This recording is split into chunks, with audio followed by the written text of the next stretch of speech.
Picture it, Mar-a-Lago. Palm trees swaying in the warm evening breeze, casting long shadows on the pristine lawns. Trump, in all his spray-tanned glory, hosting a dinner. His guest? None other than Jeff Bezos, the tech titan. You know, the guy who used to be the richest man alive until he decided space travel was more important.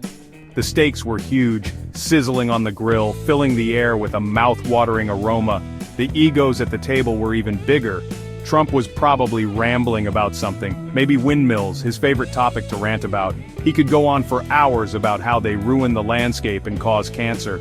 Or maybe he was boasting about how he won the popular vote in 2020, despite all evidence to the contrary. Who knows what tangent he was on this time. Bezos, probably trying to figure out how to add another billion to his net worth before dessert, was nodding politely. His mind likely wandering to his next big venture or perhaps the latest rocket launch. It was the kind of forced camaraderie you see at high school reunions, only with more billionaires and fewer bad haircuts. The conversations were stilted, the laughter a bit too loud, and the smiles just a tad too forced. Just as Bezos was about to propose a toast, the room was filled with an air of anticipation. Probably something about disrupting the champagne industry. The doors swung open with a creak that echoed through the hall. Not in a dramatic soap opera kind of way, but more like someone had forgotten to oil the hinges for years. In waltzed Elon Musk, with the kind of confidence that only he could muster. Because when you're Elon, you don't just arrive, you make an entrance. You waltz, like you own the place. And with Elon, it always feels like he believes he does. Which, knowing Elon, he probably thought he did. His presence was magnetic, drawing all eyes to him. Trump, never one to be upstaged, looked like someone had just replaced his Diet Coke with a regular one. His eyes widened in disbelief. Bezos, bless his heart, just looked confused, as if he was trying to compute the unexpected turn of events. It was as if a rocket launch had gone wrong and deposited Elon right in the middle of their perfectly awkward dinner. The room buzzed with a mix of shock, curiosity, and a hint of amusement.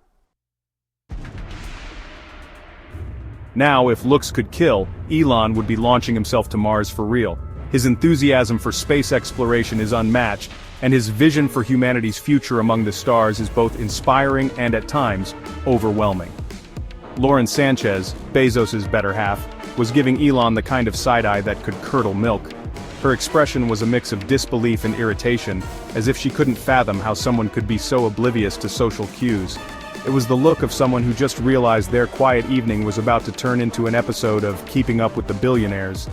The serene ambiance of the dinner was shattered by the larger-than-life personalities and their grandiose plans.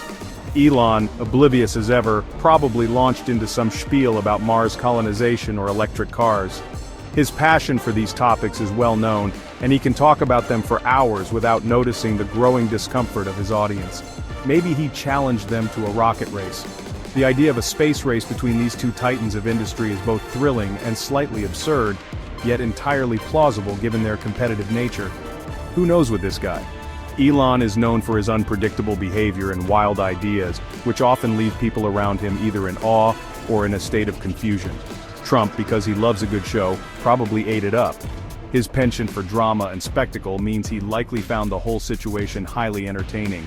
Bezos just looked like he wanted to launch himself into space. His patience was clearly wearing thin, and he seemed eager to escape the chaos and return to the calm of his own ventures. This time, without a return ticket. The idea of leaving it all behind and starting anew in the vast expanse of space must have seemed increasingly appealing. Section 4. The internet has a field day. The best part? This wasn't a private dinner. Oh no, this was the kind of billionaire awkwardness that social media was made for. Twitter exploded. Memes were born. Someone even started a GoFundMe page to get a live stream of the dinner. #Mar-a-Lago Crashers was trending faster than a SpaceX rocket.